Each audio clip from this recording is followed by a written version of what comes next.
What's going to happen if you pair up a tower that is great against Moab class Bloons, but terrible against ceramics, with another tower that is great against Moabs, but not that great against grouped ceramics? I probably won't surprise you with this, but you will get a death screen to a leaking ceramic Bloons a lot. For whatever reason, I thought that doing a 2-tower Chimps run with Archmage and MAD will be an interesting idea, and it made me suffer quite a lot. First of all, I tried it on In the Loop, and I actually had 3 attempts at this, each time slightly changing my Archmage positioning, pushing it further towards the back of the map. Because that's essentially the strategy. You want to pop the Moabs with your MAD and use Archmage as a cleanup tower. Out of these two, Wizard at least do something against ceramics, while MAD can only really do anything with the ability. Regular attacks do almost nothing. This is also a combo where it pretty much flies through the entire game, with the exception of round 98, which is extremely annoying.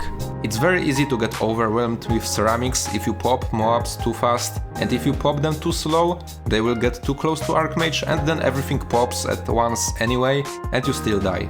The Rocket Storm ability gives you the most room to work with, as it pops the Moabs very quickly, but you also have to balance it out with hitting the ceramics as well. This took me a lot of trial and error, but in the end it finally worked and I felt a huge relief.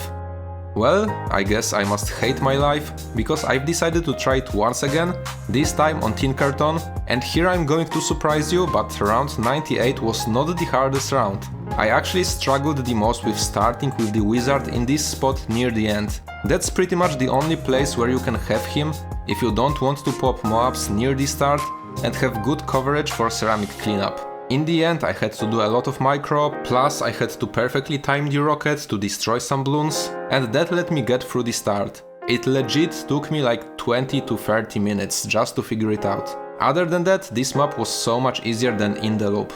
The layout is pretty great for this combo with the positions I've used, and with my extra round 98 experience, I actually managed to beat it on the first try. Now that may sound like this combo is not that bad, and it probably works on many other maps, but not really. From the ones that have not been done before, I also tried Skates, and round 98 is pretty close there, maybe even doable, but I gave up on it and I'm not planning to retry it ever again.